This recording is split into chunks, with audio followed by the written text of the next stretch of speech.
ఇక్కడున్న స్థానిక కాంగ్రెస్ నాయకులు బీజేపీ నాయకులు మాట్లాడుతున్నారు ఇలా పెద్ద పెద్ద నోళ్లు పెట్టుకొని ఏం సమస్య లేనట్టు మంచినీళ్ళ బాధ లేనట్టు వీళ్ళు మాత్రమే హిందూ మతాన్ని టేకదారి తీసుకున్నట్టు ఒకడేమో హిందూ హిందూ నువ్వేనా హిందూ మేం కాదా హిందూ ఇక మేము తిరుపతికి పోము ఏములాడకి పోము కాళేశ్వరం పోము గూడు కొట్టుకోమా మేము మొక్కమా మొక్కులు మీకన్నా నికాల సింధులో మేమే నేను చేసిన న్యాగాలు ఇండియాలో ఎవడు చేయడు ఇంకా ఉల్టా నరేంద్ర మోడీ నన్ను మాట్లాడిండు ఈయనకు పూజలు చేసినంత టైం ప్రజల కోసం ఇయ్యడు అని మరి హిందువులనైతే నేను పూజ అయితే నీదేం పోయింది నేనా మోడీ గారు నీకు ఇష్టం ఉంటే నువ్వు కూడా నీకు ప్రసాదం తీస్తే నీకు కూడా పెడతా అని చెప్పిన ఏం పని లేదు ఫేస్బుక్ ఒకటే లొల్లి ఇప్పుడు హిందుత్వ సంప్రదాయాలు కాదు నువ్వే కాపాడతావు సంప్రదాయాలు ఇక మేము 21 దినం చేసుకోము సత్య తద్దినం చేసుకోము లగ్గానికి పంతులు ఇవ్వము దేశం మీరు లేకపోతే నడవదు మీరు లేకపోతే లగ్గాలు కావా మీరు లేకపోతే ఎమరాడ గుడి బంద్ అవుతుందా మీరే పుట్టించినారు గుడి ఇక వీళ్ళది ఈ దుకాణం ఇక 50 ఏళ్ళు పరిపాలించిన కాంగ్రెస్ ఏం లేదు మన్ను కూడా లేదు బాధ ఎక్కడ కలుపుతుందంటే ఇంకా చాలా దుఃఖకరమైన బాధ ఏంటంటే సిగ్గుపోతే చెప్పుకుంటే చెప్పన్నా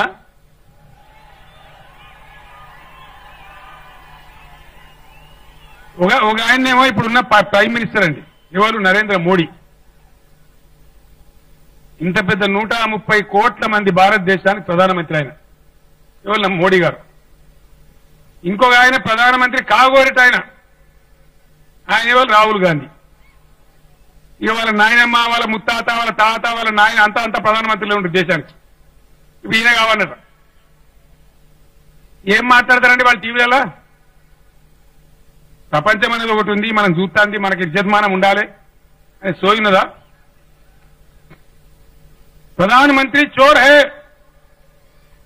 అని రాహుల్ గాంధీ రోజు మీరు చూస్తలే టీవీలలో నేను చెప్తాను కదా ఈ సంగతి రోజు టీవీలలో ఏ ప్రధానమంత్రి కాగోరట ఆయన ఉన్న ప్రధానమంత్రిని పట్టుకొని ఈ ప్రధానమంత్రి చౌకీదార్ నయ్యే ఏ చోర్ హే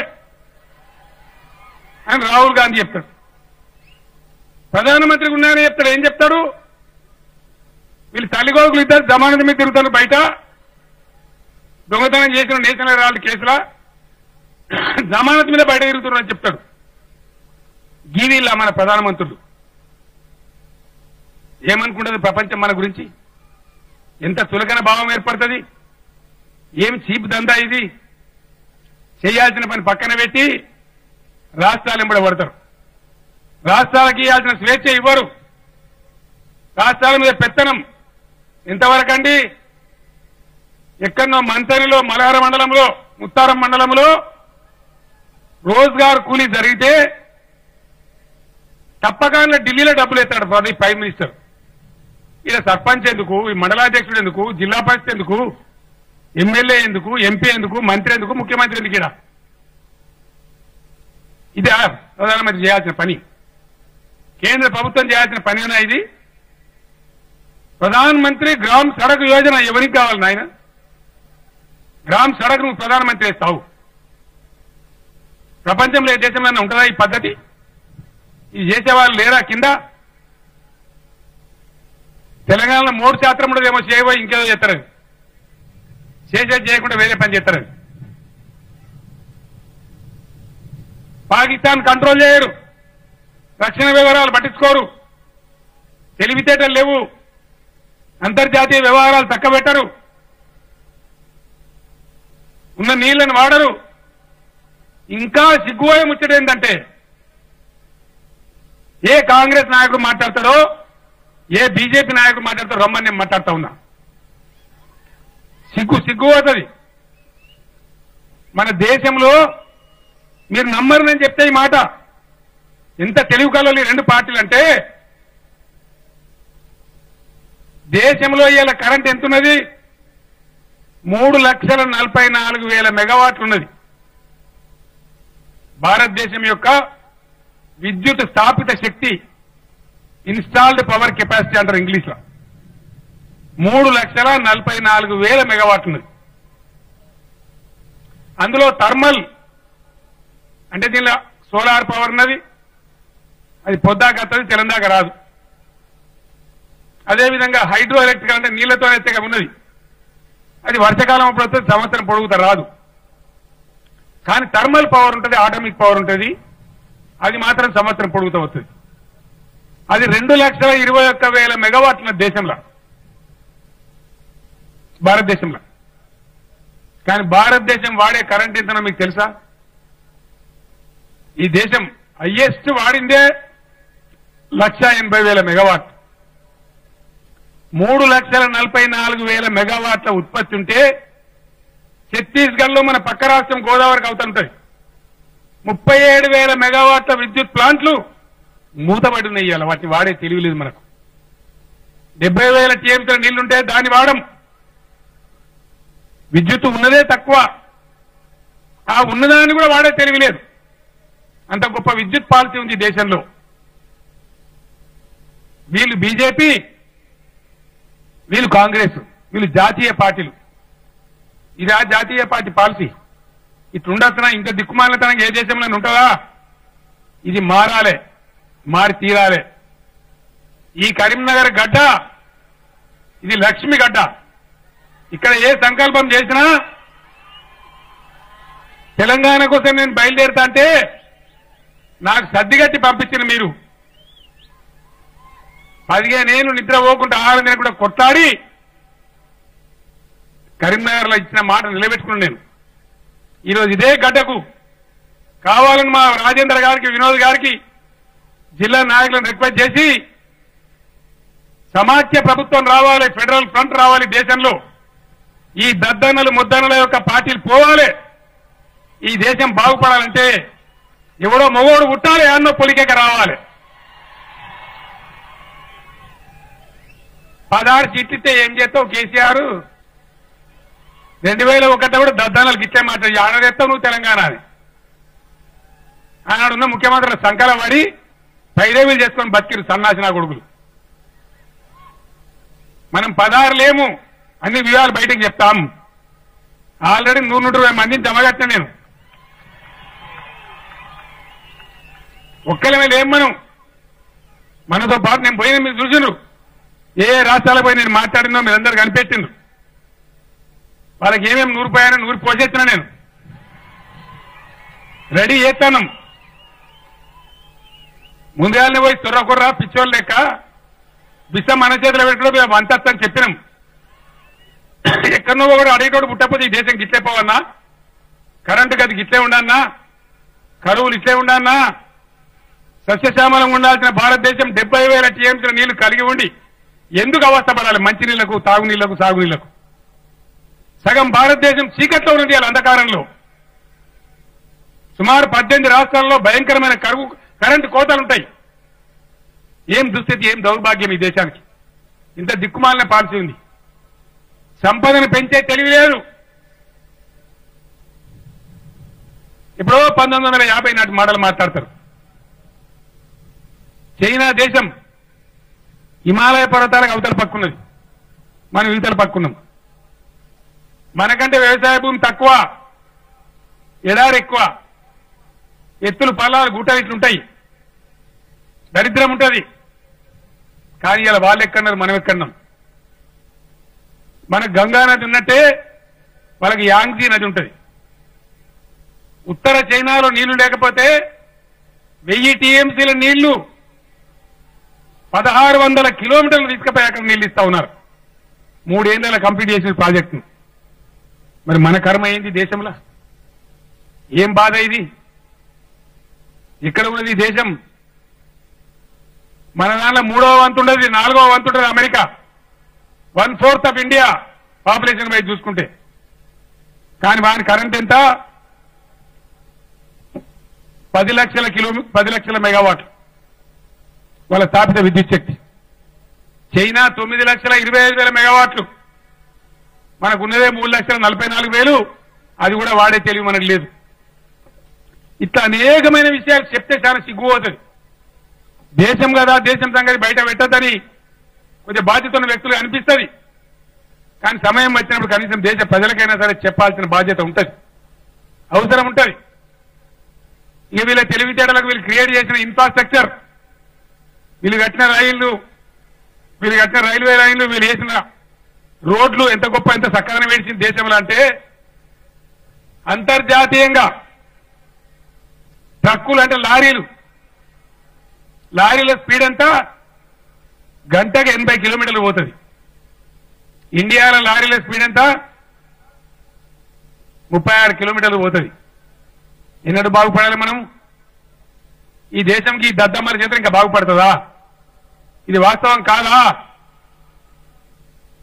అదేవిధంగా చైనా దేశంలో 1975 వరకు కూడా దరిద్రంగా మనకన్నా తక్కువ జీడీపీ ఉన్న చైనా, వాళ్ళ దగ్గర ఇలా ఎక్స్ప్రెస్ హైవేస్ 23,000 కిలోమీటర్లు ఉన్నాయి. ఇండియాలో కేవలం 2,000 కిలోమీటర్లు ఉన్నాయి. గూడ్స్ రైలు వేగం మాల్ గాడి అంటాం మనం, 80 కిలోమీటర్లు ప్రతి గంట పోతుంది బయట.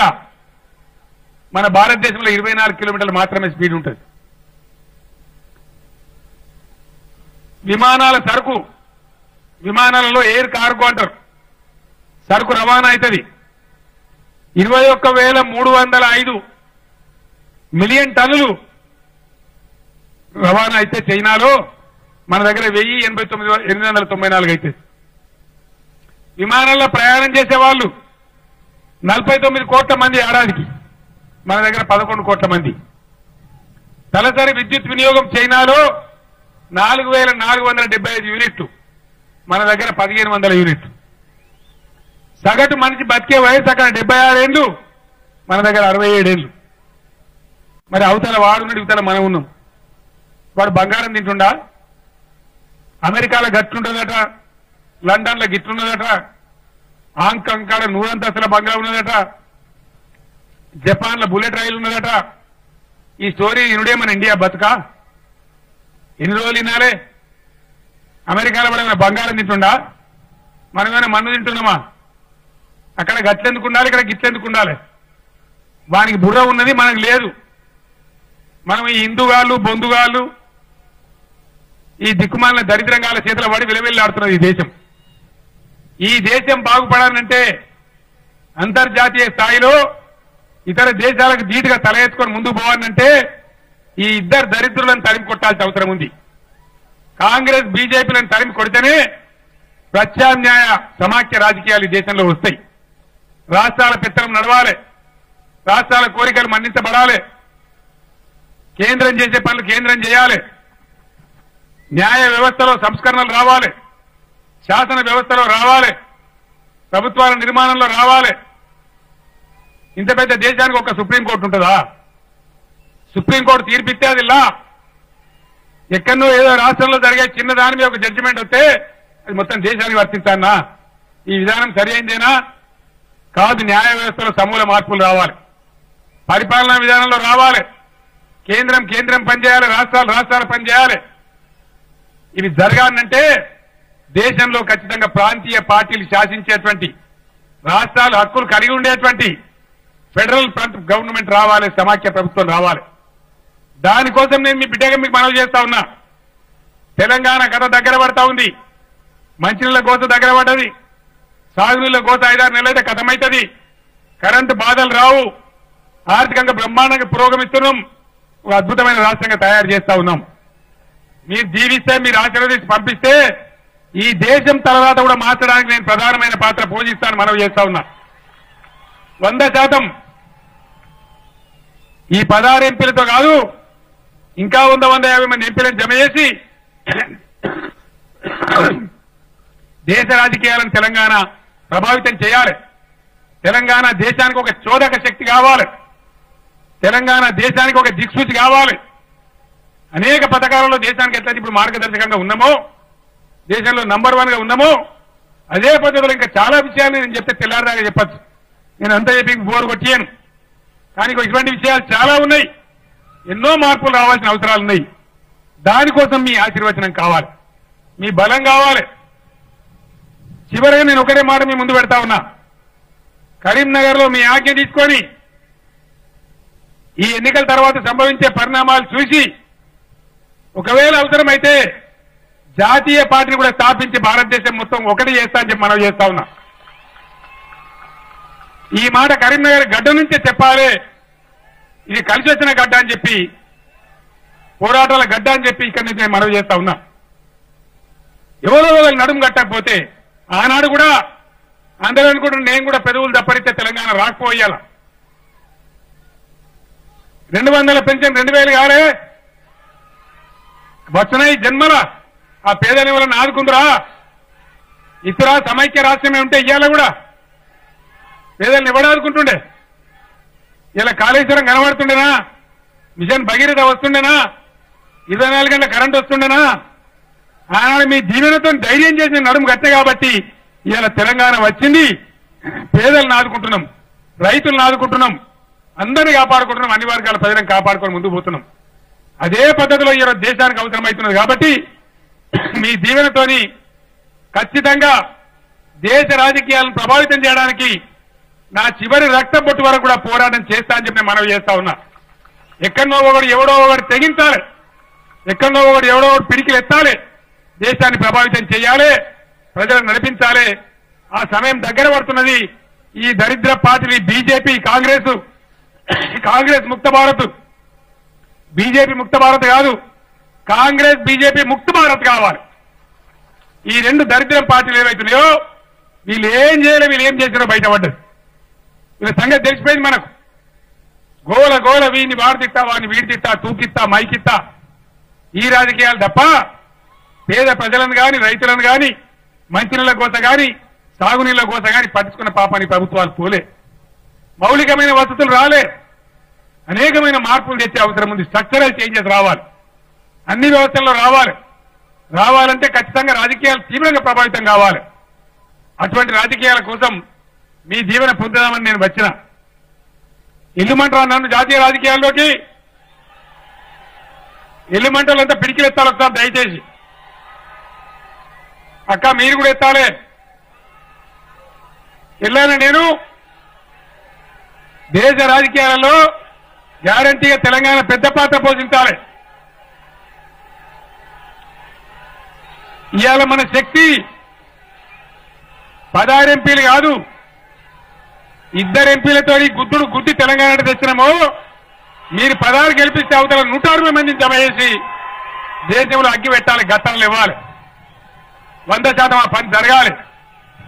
మీ బిడ్డగా కరీంనగర్ దీవెనతోని ఫెడరల్ ఫ్రంట్ రాజకీయాలను బలోపేతం చేసి ఈ దేశాన్ని దుర్మార్గుల నుంచి విముక్తి చేసి ఒక అద్భుతమైన భారతదేశ నిర్మాణానికి ముందడుగు వేస్తా అని చెప్పి మీకు తెలియజేస్తూ, అనేకమైన విషయాలున్నాయి, చాలా చెప్పాల్సిన అవసరం ఉంది. అవన్నీ చెప్పి నేను మీకు బోరు కూడా కొట్టేదలుచుకోలేదు. మీ దీవెనతోని బ్రహ్మాండంగా ముందుకు పోతాం. ఒక మాట ఇక్కడ మీకు చెప్పాల్సిన బాధ్యత నా మీద ఉంది. ఇవన్నీ నా కడప నేనే పెట్టుకోలే. ఈ విషయాలు మీకు చెప్పినవన్నీ కూడా నీతి ఆయోగ్ మీటింగ్లలో ప్రధానమంత్రికి బల్లగుద్ది చెప్పినాం. నిన్నగాక మొన్న ఫైనాన్స్ కమిషన్ ఆఫ్ ఇండియా మన రాష్ట్రానికి వస్తే మనకు జాతీయ విధానాల మీద ఉన్న పరిణతిని, కన్సర్న్ ఒక బుక్ కూడా వాళ్ళ చేతికి అందించినాం. ఫైనాన్స్ కమిషన్ ఆఫ్ ఇండియా వస్తే ఏ రాష్ట్రం వాడు వారి కథ చెప్పుకుంటారు కానీ దేశం గురించి వాడు చెప్పడు. మొట్టమొదటిసారిగా తెలంగాణ రాష్ట్రమే దేశం గురించి కూడా చెప్పినటువంటి ఏకైక రాష్ట్రం తెలంగాణ. ఏకైక ముఖ్యమంత్రి కేసీఆర్ అని మనవి చేస్తా ఉన్నాం. మనం ఇచ్చినాం. దీన్ని 5 నిమిషాలలో దేశం గురించి ఏదైతే మనం ఫైనాన్స్ కమిషన్ ఆఫ్ ఇండియాకి నేను ఇచ్చినో 5 మినిట్స్ లో ప్రెస్ వాళ్ళందరికీ కూడా ఎలక్ట్రానిక్ పద్ధతిలో మీకు పంపిస్తా ఉన్నాం. ఈ ఉపన్యాసం అయ్యేటప్పటికీ మీకు అందుతుందని ప్రెస్ మిత్రులకు కూడా నేను మనవి చేస్తా ఉన్నాను. వచ్చి మాటలు కాదు, ప్రయత్నం నేను ఏడాది కిందనే ప్రారంభం చేసినాను. ప్రస్థానం మొదలుపెట్టినాం. తప్పకుండా ఈ దేశానికి పెను మార్పులు రావాల్సిన అవసరం ఉంది. దేశంలో ఒక కొత్త భారతదేశం ఆవిష్కారం కావాల్సిన అవసరం ఉంది. తెలంగాణ కోసం నడుము కట్టినటువంటి గడ్డ నుంచే కరీంనగర్ నుంచి ఎన్నికల ద్వారా సమరశంకం పూరించాలనే మీ ఆశీర్వాదం కోసం నేను వచ్చినాను. ఇంత పెద్ద సంఖ్యలో, లక్షల సంఖ్యలో మీరందరూ కూడా వచ్చి ఎండ లెక్క చేయకుండా నన్ను దీవించినందుకు మరొకసారి శిరస్సు వంచి కరీంనగర్ గడ్డకు నేను హృదయపూర్వకంగా నమస్కారం తెలియజేస్తా ఉన్నాను. సమావేశాన్ని ఇంత గంభీరంగా ఆర్గనైజ్ చేసినటువంటి మా మంత్రివర్యులకు, శాసన సభ్యులకు, శాసన మండలి సభ్యులకు, పార్లమెంట్ సభ్యులకు అందరికీ కూడా నేను పేరు పేరున ధన్యవాదాలు తెలియజేస్తా ఉన్నాను. కారు గుర్తుకే ఓటేసి మన కరీంనగర్ ఎంపీగా పెద్ద మెజార్టీతోని గౌరవనీయులు వినోద్ గారిని గెలిపించాలని చెప్పి నేను మనవి చేస్తా ఉన్నాను. అతను ముందు నుంచి కూడా క్రియాశీల రాజకీయాలలో, ఉద్యమ పార్టీలలో, కమ్యూనిస్ట్ పార్టీలో జీవితం అంతా గడిపిన వ్యక్తి, ఉద్యమంలో నాతో కలిసెత్తిన వ్యక్తి, ఏనాడు కూడా తెలంగాణ ఉద్యమంలో వెన్ను చూపినటువంటి వీరుడు, నా వెంట నికార్సుగా ఉన్నటువంటి వ్యక్తి. అటువంటి ఎంపీ గెలిస్తే రేపు డెఫినెట్ గా నేను చెప్తున్న ఫెడరల్ సమాఖ్య వస్తే ఆయన మామూలు ఎంపీగా ఉండడు, కేంద్రంలో మంత్రి కూడా అయ్యే అవకాశం ఉంటుంది. కాబట్టి కరీంనగర్ ఆ గౌరవాన్ని పొందాలని చెప్పి నేను మనవి చేస్తా ఉన్నా. ఆ విధంగా ఒక పెద్ద వ్యక్తి మీకు అందుబాటులో ఉంటే నాకు సగం బాధ పోతుంది, నా బరువు పోతుంది. కాబట్టి వినోద్ గారిని బంపర్ మెజార్టీ ఇచ్చి, దేశమే ఆశ్చర్యపోయే మెజార్టీ ఇచ్చి గెలిపించాలని చెప్పి కోరుకుంటూ నేను కరీంనగర్ గడ్డకు మరొక్కసారి నమస్కరిస్తూ నేను సెలవు తీసుకుంటా ఉన్నా. జై తెలంగాణ, జై తెలంగాణ. కారు గుర్తుకే, కారు గుర్తుకే, జై తెలంగాణ.